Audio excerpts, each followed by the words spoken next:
के भारत चीन युद्ध की लद्दाख की चुशुल घाटी बर्फ से ढकी हुई थी। सर्द मौसम वाले माहौल में एक खामोशी सी थी, लेकिन ये खामोशी ज्यादातर तक नहीं रह सकी। 3:30 पर सुबह तड़के घाटी का शांत माहौल बंदूक से चलने वाली गोलियों और तोप से दागे जा रहे गोलों के धमाकों से गूंज उठा। बड़ी मात्रा में गोला बारूद और तोप के साथ चीन की पीपुल्स लिबरेशन आर्मी के करीब 5000 से 6000 जवानों ने लद्दाख पर हमला कर दिया था। आगे बढ़ो, सूर्योदय से पहले भारतीय चौकी को कुचल दो।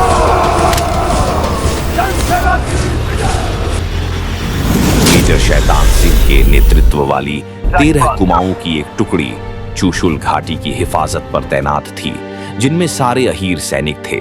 भारतीय सैन्य टुकड़ी में मात्र 120 जवान थे, जबकि दूसरी तरफ दुश्मन की विशाल फौज। ऐसे विकट हालात में हमारे 120 अहीर जवानों को संख्या ज्यादा लग रही है। सभी जवान सतर्क रहें, अपनी पोजीशन लें, किसी को पीछे नहीं हटना है। जी सर। हमें अपना मोर्चा संभालना होगा। अगर हम उन्हें यहाँ नहीं रोकते तो वे सीधे लद्दाख में घुस जाएंगे। जहाँ ऑक्सीजन कम थी, साहस अनंत था। मेजर साहब कहते हैं रेजांगला से कोई पीछे नहीं हटे। हमारे सैनिक कम थे और उनके पास साजो सामान की कमी थी, लेकिन उनका हौसला बुलंद था। ऐसे में 13 कुमाऊं के वीर सैनिकों ने मोर्चा संभाला। स्थिति को समझो, आवाज ध्यान से सुनो। वाएं, वे कितनी दूर हैं? सर, दुश्मन आगे बढ़ रहा है, बहुत बड़ी संख्या में। उनकी संख्या मत देखो, अपना साहस देखो, अपनी स्थिति मजबूत रखो।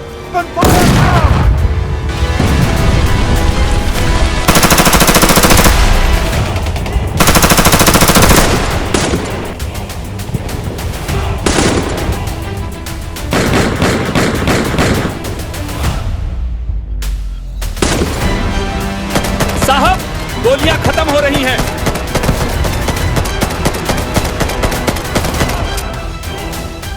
और चौकी से हेडक्वार्टर पर खबर भिजवाई की। सर, हमारे पास गोला बारूद खत्म हो रहा है, कोई पुनः पूर्ति नहीं है। हेडक्वार्टर से खबर मिली कि हम ऐसे सर्द मौसम में आपको सप्लाई नहीं दे सकते। आप लोग लड़ाई बंद कर नीचे वापस आ जाएं। मुख्यालय का कहना है कि सप्लाईज नहीं भेजी जा सकती। हम यहाँ से नहीं हटेंगे। अगर हम हटे तो चुशुल घाटी खो जाएगी। की तादाद बहुत है, वो 3000 है और तुम बस 120।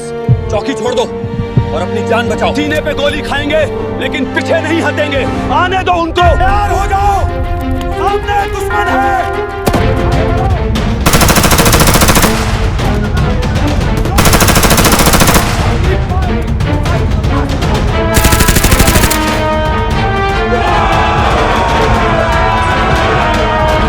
ये भारतीय सैनिक शैतानों की तरह लड़ रहे हैं।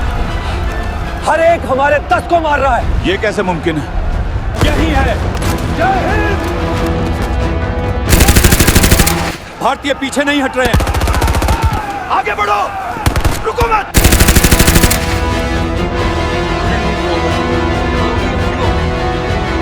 अगर हमने ये चौकी भी खो दी तो वो एयर स्ट्रिप पे कब्जा कर लेंगे।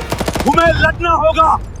चुशुल घाटी पर हवाई पट्टी थी और अगर हमारे सैनिक वहां से हटते तो हवाई पट्टी का इस्तेमाल चीनी सैनिक अपने एयरक्राफ्ट को उतारने के लिए इस्तेमाल कर सकते थे और देश के अंदरूनी हिस्सों पर भी हमला करने के साथ कब्जा कर सकते थे। जब हेडक्वार्टर से ये खबर मिली कि सप्लाई करने से इनकार कर दिया गया है तो थोड़ी देर के लिए अफसोस तो हुआ, लेकिन फिर सैनिकों ने पूरी ताकत के साथ चीनियों को धूल चटाना शुरू किया। बारूद कम है लेकिन हौसला जिंदा है। हर गोली दुश्मन के सीने में उतरनी चाहिए।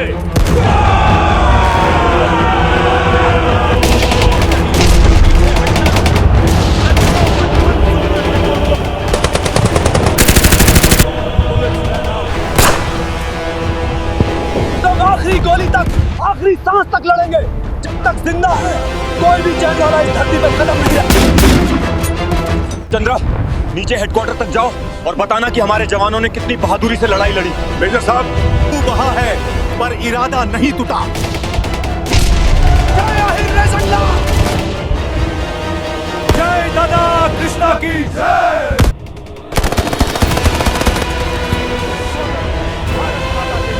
दिखाओ दुश्मन को रेजांगला का जोश। लेकिन हौसलों में कमी नहीं थी।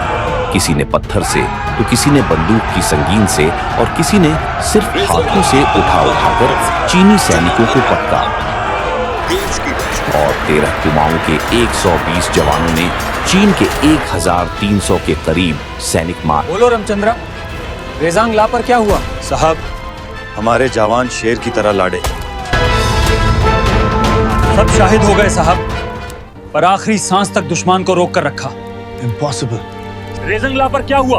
तुम ये कह रहे हो या तुम लड़ाई छोड़कर भाग आए? नहीं साहब, मैं नहीं भागा।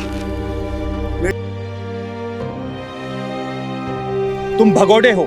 सैनिकों, इसे बंदी बनाओ और तुरंत जेल में डाल दो। भारतीय सेना के अधिकारियों को बताई तो उनकी बात पर भरोसा करने की बजाय उनका मजाक बनाया गया। उनके ऊपर झूठ बोलने का आरोप लगाया गया। कमांडर, इतना नुकसान कभी नहीं हुआ। एक छोटी सी पोस्ट ने आधे लोग गिरा दिए। इम्पॉसिबल, एक ही पोस्ट ने। कमांडर, सबसे ज्यादा नुकसान एक ही रेजांगला पोस्ट पर हुआ। हम इतना हानि कभी नहीं देखी। एक पोस्ट, इतना तबाही। इतनी वीरता मैंने अपनी जिंदगी में नहीं देखी। सर, ये 120 लोग थे, फिर भी हमारे 1000 से ज्यादा। इम्पॉसिबल, कोई इतनी हिम्मत से कैसे लड़ सकता है? सर, इंडियन सोल्जर्स ने हर अटैक तोड़ दिया। ये आम सैनिक नहीं, ये शायद शेर हैं। ये लोग बड़े बहादुरी से लड़े। ऐसी लड़ाई मैंने कभी नहीं देखी। इतना नुकसान सिर्फ एक छोटी सी पोस्ट से हुआ। सर, ये 120 बहादुर आहिर थे, उनके लिए सलूट।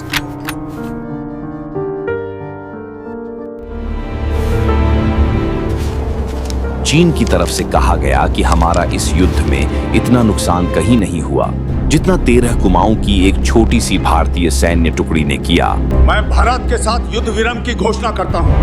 आज तक जितना नुकसान मेरी सेना को सिर्फ एक रेजांगला की चौकी से हुआ, उतना कहीं पर नहीं हुआ।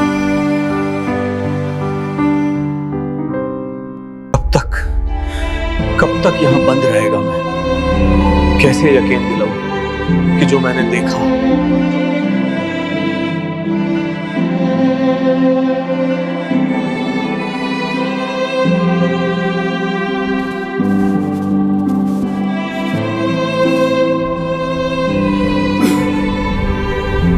पता नहीं यहाँ उनके साथ क्या हुआ। आप नीचे कैंप वालों को बताइए। हेल्प! ऊपर पहाड़ी पर कुछ जवानों के पार्थिव शरीर बर्फ से बाहर दिख रहे हैं। साहब, ऊपर बर्फ पिघल रही है और शायद हमारे शहीद जवानों के शरीर दिखने लगे हैं। क्या कहा तुमने? तुम पूरा यकीन से कह रहे हो? सच कह रहे थे। उस पल कमांडर के दिल पर बिजली सी गिर पड़ी। जो बात रामचंद्रा ने आंसुओं भरी आंखों से कही थी, वही सच आज एक और सैनिक के जुबान से। रामचंद्रा, तुम सही कह रहे थे। सिर उठाकर जिए और सिर उठाकर शहादत की मिसाल दी। अहीर सैनिकों ने रेजांगला में बहादुरी की मिसाल दी। रेजांगला के अमर शहीदों ने निहत्थे होकर भी सरहद को सुरक्षित रखा। चीन की पीएलए को पीछे ढकेल कर बता दिया कि इंडियन आर्मी के पास गोली हो न हो, लेकिन सीने फौलादी हैं। रेजांगला में अगर उस दिन हथियार डाले होते तो आज देश का नक्शा कुछ और होता। रेजांगला बैटल में हमारे अहीर सैनिकों के त्याग, बलिदान और बहादुरी की बदौलत हमारा तिरंगा शान से फहरा रहा है। लेकिन अहीर रेजिमेंट का इंतजार कल भी था और आज भी है। शहादत को सम्मान मिले, अहीर सैनिकों के बलिदान का स्वाभिमान मिले और अहीर रेजिमेंट भी बने। जय हिंद, जय भारत, जय वीर अहीर।